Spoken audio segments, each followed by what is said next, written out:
ఎట్లా చూస్తారు ఇవాళ బకాయిలకు సంబంధించి నిరుద్యోగ అంటే ఏదైతే విద్యార్థులు కావచ్చు లేకపోతే మీ మేనేజ్మెంట్ కావచ్చు చాలా ఇబ్బందికర పరిస్థితి ఏర్పడుతుందని చెప్తాను దీని గురించి వాస్తవంగా ఇది ఆర్టీఎఫ్ అంటేనే రీఎంబర్స్మెంట్ ఆఫ్ ట్యూషన్ ఫీ. విద్యార్థులు చెల్లించవలసినటువంటి ఫీజులను ప్రభుత్వం చెల్లిస్తా అని చెప్పేసి ఒప్పుకొని ఒక విధంగా మమ్మలను ఆ హామీ ఇచ్చి మాత్రమే వాళ్ళకు విద్యను అందింపజేసింది. సో మా సర్వీస్ని మేము 100కి 100% సంతృప్తికరంగా పూర్తి చేశాం. ఎందుకంటే ఇందాక అనుకున్నట్టుగా నాణ్యమైన విద్యని అతి తక్కువ ఫీజులో అందించేటువంటి కళాశాలలు రాష్ట్రంలో ఉన్నటువంటి జూనియర్ డిగ్రీ పీజీ కళాశాలలు. ఎందుకంటే మా ఫీజులు కేవలం 10 నుండి 15,000 లోపు మాత్రమే ఏ యూనివర్సిటీ తీసుకున్నా కూడా. విద్యార్థులకు ఇచ్చేటువంటి ఎంటీఎఫ్ అనేది వంటిది మా లెక్కలోకి రాదు. కాబట్టి ఈరోజు ఏ చిన్న స్కూల్లో చూసినా కూడా నర్సరీ విద్యార్థులకు 15,000 నుంచి స్టార్ట్ అయ్యి 50,000, ₹1,00,000 అటువంటి ఫీజులు ఉన్నాయి. అయితే ఈ విద్యా వ్యవస్థలో ప్రభుత్వము మా కళాశాలను కేవలం బడ్జెట్ కళాశాలలుగా పరిగణించాల్సినటువంటి అవసరం ఉన్నది. ఎందుకంటే మా ఫీజులు తక్కువ, కానీ ఏదో కొన్ని కార్పొరేట్ కాలేజీలు కావచ్చు, కార్పొరేట్ స్కూల్స్ కావచ్చు, వారు తీసుకునేటువంటి ఫీజులను దృష్టిలో పెట్టుకొని మాకు ఎందుకంటే 98% ఫీజులు మొత్తము కూడా ప్రభుత్వమే చెల్లించాల్సి ఉన్నది.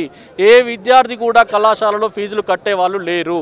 కేవలం 2% ఎవరైతే ప్రభుత్వ ఉద్యోగుల పిల్లలు ఉన్నారో వాళ్ళు మాత్రమే ఈరోజు కళాశాలలో ఫీజులు చెల్లించాల్సిన అవసరం ఉన్నది. కాబట్టి పూర్తిగా 98% అంటే పూర్తిగా ఈ రియంబర్స్మెంట్ మీద ఆధారపడి నడుస్తున్నటువంటి కళాశాలలు.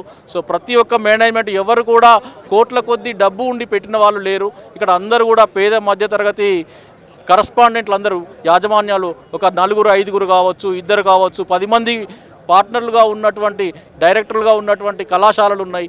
వాళ్ళే చదువుకొని పట్టభద్రులు అయ్యి ఉద్యోగాలు లేక ప్రభుత్వాలను నిందించలేక మరి వాళ్ళు ప్రభుత్వం యొక్క బాధ్యతను ఒక విధంగా తీసుకొని మరికొంతమంది నిరుద్యోగులకు ఆశ్రయం కల్పిస్తూ సుమారు ఈరోజు 2,200 కళాశాలల్లో దాదాపు 1,50,000 మంది ఉద్యోగులకు ఉపాధి కల్పిస్తున్నాము. మరి వీరందరి పరిస్థితి కూడా ఈరోజు మనుగడ అనేటువంటిది ప్రశ్నార్థకంగా ఉంది.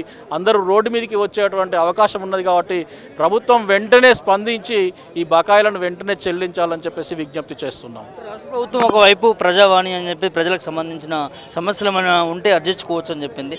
మరి మీరు కళాశాలకు సంబంధించి యాజమాన్యం కావచ్చు, మీరు కావచ్చు, ప్రభుత్వం దృష్టికి తీసుకెళ్ళడం జరిగింది. ప్రభుత్వం నుంచి ఏ విధంగా స్పందన? ప్రభుత్వాల దృష్టికి మంత్రులకు మరియు అధికారులకు చాలాసార్లు కలవడం జరిగింది. మీరు అన్నట్టుగా ఇప్పుడు కాంగ్రెస్ ప్రభుత్వం ప్రవేశపెట్టిన ప్రజా దర్బార్లో ఇవ్వలేదు, కానీ ఎక్కడికక్కడ ప్రజావాణిలో ప్రతి సోమవారం జరిగేటువంటి ప్రజావాణిలో కలెక్టర్లకు కూడా ఎన్నో వినతి పత్రాలు ఇచ్చాము.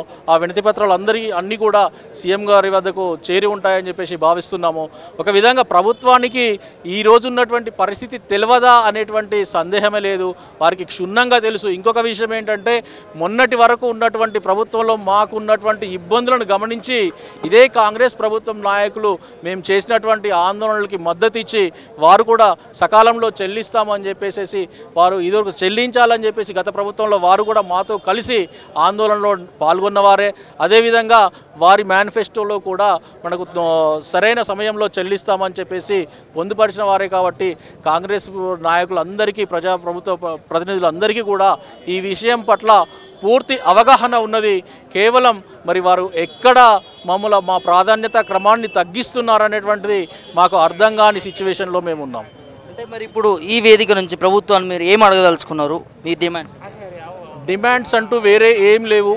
ఏదైతే మాకు బకాయిలు ఉన్నాయో 3 సంవత్సరాలుగా పేరుకుపోయినటువంటి బకాయిలను ప్రస్తుతము పెండింగ్ టోకెన్లు ఏదైతే కేవలం నాన్ ప్రొఫెషనల్కి 700 నుంచి 800 కోట్ల రూపాయలు పెండింగ్ టోకెన్స్ ఉన్నాయి, అవన్నీ రిలీజ్ చేసి వెంటనే కొద్ది సమయం తీసుకొనైనా 1 నెల కావచ్చు, 2 నెలలు కావచ్చు, సమయం తీసుకొనైనా కూడా వాటిని కూడా క్లియర్ చేసి వాస్తవంగా చూస్తే ఇప్పుడు 2,200 కళాశాలలకి ఇక్కడ జరిగేటువంటిది 1 నెలకి 60 కోట్లు ఇచ్చినా కూడా అంటే కేవలం అంటే నేను ఆర్టీఎఫ్ మాత్రమే చెప్తున్నాను, విద్యార్థుల ఎంటీఎఫ్ మా లెక్కలోకి రాదు. కాబట్టి ప్రభుత్వం కనుక ప్రతి నెల 60 కోట్లు ఇచ్చినా కూడా 2,200 కళాశాలలు దాదాపు 13 లక్షల మంది విద్యార్థులకు ఇచ్చేటువంటి ఫీజు రియంబర్స్మెంట్ టోటల్గా ₹1 లేకుండా కూడా క్లియర్ అవుతుంది.